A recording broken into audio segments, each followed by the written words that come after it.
Certo? Bom, vamos lá. A posição pré-tribulacionista, embora seja uma posição muito apaixonante, é muito legal mesmo a ideia, né, do pré. Mas ela, na minha opinião, carece de textos bíblicos. Uma coisa é uma teologia, um entendimento. Você entende isso e aquilo.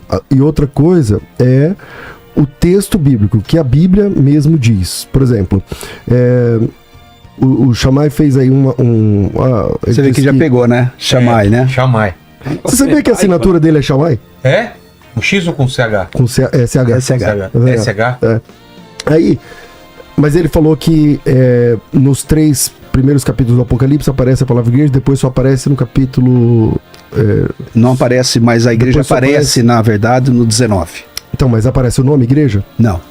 Mas aparece uma referência... Então, não aparece o nome igreja, mas lá você entende que é a igreja. Sim. Por que entende que é a igreja, sendo que não aparece o nome? Então, é um argumento. O argumento do silêncio. Se não tem a palavra igreja, então não tem a igreja. Esse argumento se desfaz diante de fatos, como, por exemplo, no próprio capítulo 19 também não tem a palavra igreja. Ah, mas tem o entendimento que é a igreja. Tá bom. E o que você faz no capítulo 7? Onde as pessoas foram perseguidas e lavaram suas vestes no sangue do cordeiro. Quem leva as vestes no sangue do cordeiro não é a igreja? Então, o que faz com o capítulo 6? O que faz com o capítulo 18? O que faz com a fala de Jesus quando ele diz assim, no capítulo 18 do Apocalipse, deixa eu achar aqui, sai dela, povo meu. Quem é que precisava sair da Babilônia? E antes do 19 isso. Quem é que tem que sair da Babilônia? Os judeus? Então, há uma incoerência, com todo respeito. É assim, ó, quando você abre a Bíblia, tem 2 pessoas que nunca estudaram teologia, Vilela. Tem 2 pessoas que nunca estudaram teologia. Você dá Mateus 24 para os 2. E depois você pergunta, Jesus volta à igreja, atravessa ou não atravessa a grande tribulação? Eles vão dizer, atravessa. Se você lê o texto é claro. Aliás, o Shammai leu um texto de Mateus 24, e ele citou o texto, mas ele não citou ele totalmente.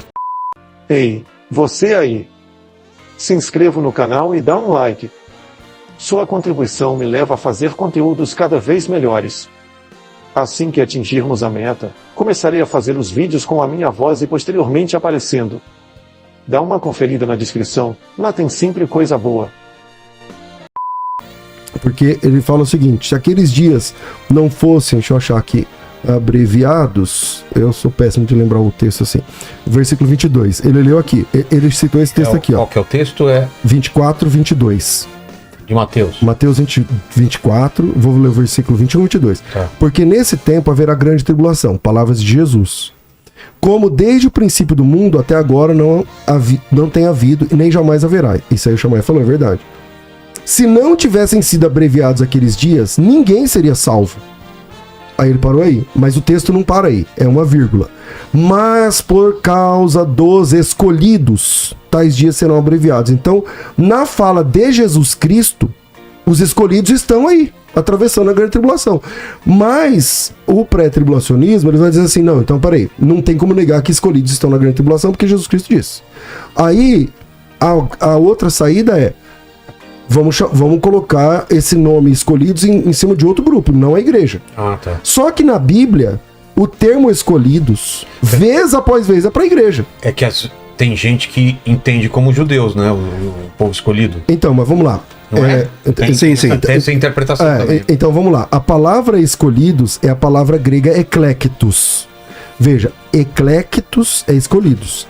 Igreja é eclesia. Inclusive é mais ou menos o mesmo sentido. Mas eu não sou bom de grego, eu vou deixar essa questão de grego pra lá. Mas vez após vez, no Novo Testamento, essa palavra vai aparecer, deixa eu ver se aparece aqui pra mim, sei lá, algumas dezenas de vezes. Pelo menos então, em 99% das vezes, está falando da igreja. Em 99% das vezes tá falando da igreja. Mateus 22, 14, Marcos 13, 27, Lucas 18, versículo 7. Tá sempre falando da igreja. O tempo todo, os eleitos ou escolhidos tá falando da igreja. Então, uma leitura natural de qualquer texto escatológico dá para entender que o salvo, infelizmente, atravessa a grande tribulação. E bem dito pelo pastor Valdo que há uma diferença. Na Bíblia, grande tribulação é a ira do anticristo contra a igreja. Dia da ira do Senhor é o dia da vingança do Senhor contra os ímpios. Então, são iras diferentes. A igreja sempre experimentou a ira do anticristo. O Shammai te deu um balão do evangelismo lá na Coreia do Norte. Por quê? Porque a igreja lá é perseguida. A igreja lá sofre uma grande tribulação. É igual a de Mateus 24? Não, porque Jesus disse que igual aquela não haverá, porque vai ser global, vai ser mundial e tudo mais. Agora, a história da igreja é sofredora. A igreja é sempre perseguida. O que esperar de um mundo que jaz no maligno se você é cristão? Ódio. Então você sempre é odiado pelo mundo. Quem ama o mundo se torna inimigo de Deus. Então, o cristão sempre é perseguido. Paulo escreve a Timóteo dizendo que aquele que vai viver piamente em Cristo vai sofrer perseguição. Então, uma coisa é a perseguição do anticristo contra a igreja. Isso vai acontecer. Outra coisa é o dia da ira do Senhor. E aí eu deixo uma questão para vocês meditarem. Se a igreja foi arrebatada, por que se levanta um anticristo? Porque ele vai perseguir quem? Não tem igreja? Ele vai perseguir os judeus. Então tem que ser antijudeu. Então tem que ser antissemita. Se é anticristo, ele tem que perseguir quem é de Cristo, meu Deus do céu. Se a igreja foi arrebatada, o anticristo não tinha que ter esse título. Porque não tem igreja, não existe igreja. A igreja foi pro céu. Aí o anticristo persegue quem?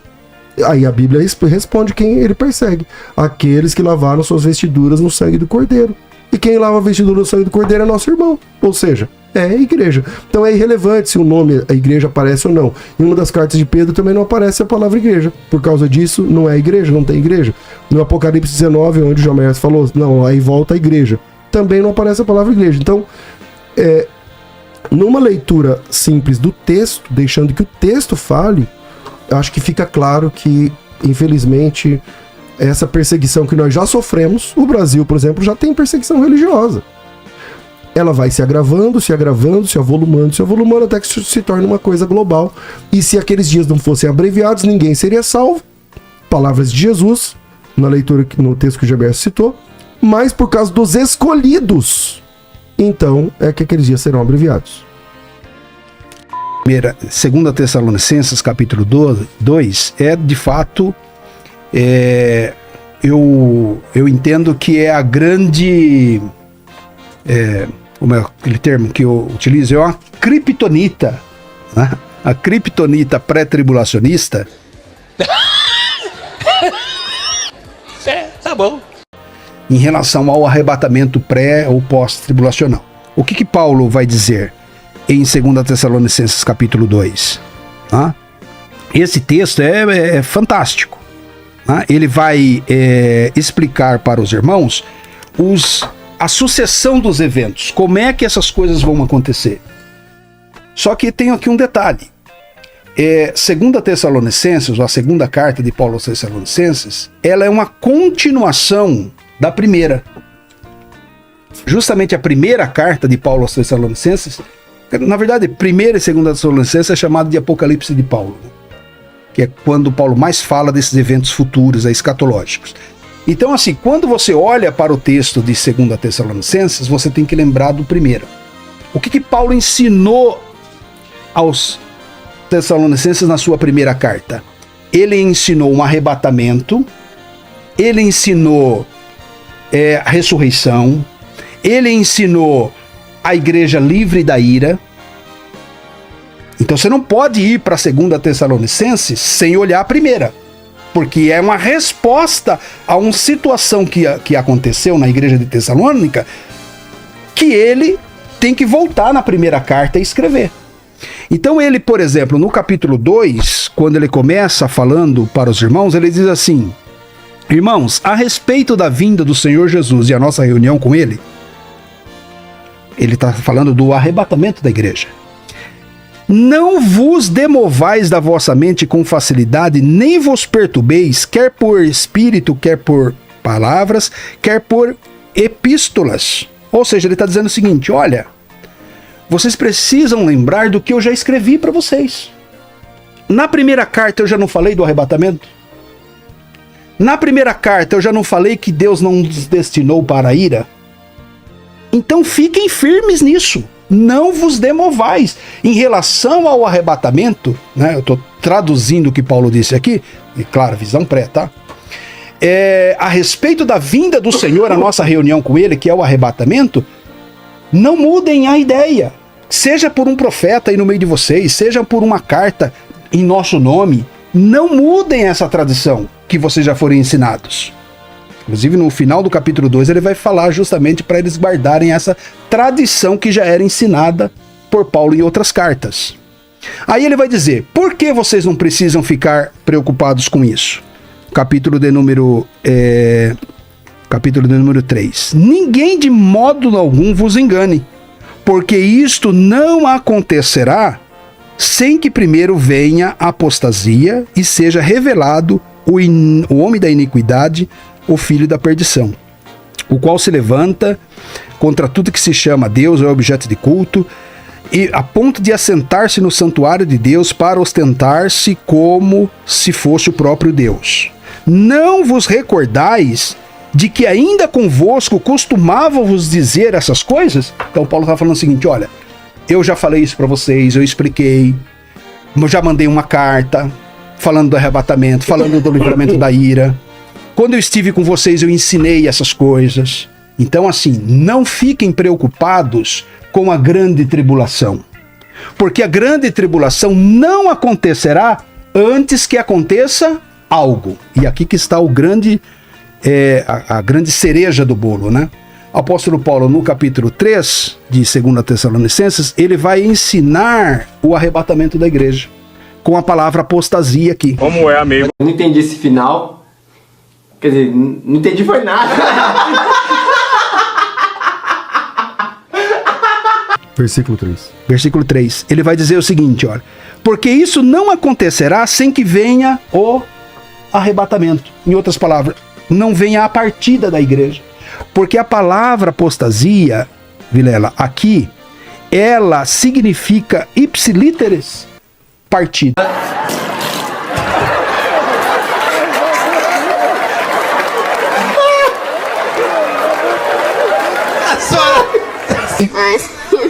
Aí você me quebra, né? Saída. Que na visão pré-tribulacionista é uma referência de Paulo ao que ele já tinha cansado de falar, tanto pessoalmente quanto na primeira carta, sobre o arrebatamento da igreja. Bom, a pergunta E aqui cabe uma discussão técnica, inclusive, né, sobre essa palavra apostasia aqui em 2 Tessalonicenses 3. Tá. O Jamierson, ele sabe que esta interpretação de que apostasia significa arrebatamento, ela não tem 2 anos. Os pré-tribulacionistas, porque esse texto aqui que ele está dizendo que é uma criptonita contra o pós, na verdade, não diz isso. Eu só vou ler o texto. O texto diz assim, ó, irmãos, no que diz respeito à vinda de nosso Senhor Jesus e a nossa reunião com Ele, não se demovais da vossa mente com facilidade. Isto não acontecerá. O que não acontecerá? A volta de Cristo e o nosso encontro com Ele. Isto não acontecerá sem que primeiro aconteça a apostasia. Algumas fontes importantes explicando o termo apostasia. Se quiserem pular essa parte do vídeo, as referências estarão na descrição com seus respectivos links.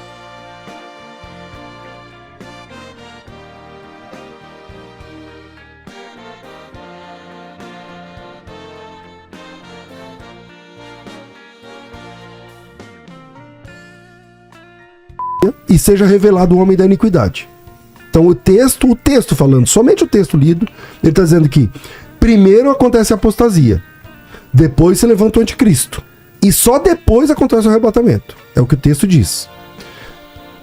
Recentemente, mas muito recentemente, inclusive, não existe nesse momento em português absolutamente nenhuma obra de referência com essa interpretação. Porque essa interpretação é nova. O pré-tribulacionismo inventou essa interpretação dizendo que apostasia significa arrebatamento. O que significa apostasia na vida real? Apostasia significa virar as costas e sair. Tipo assim, você é um abandono intelectual de alguma coisa. Mas eu não tenho competência, né, do grego e tal, eu reconheço isso. Mas é só você pegar essa palavra e pesquisar na Bíblia os momentos em que ela acontece e você vai perceber que nenhum deles tem a ver com arrebatamento.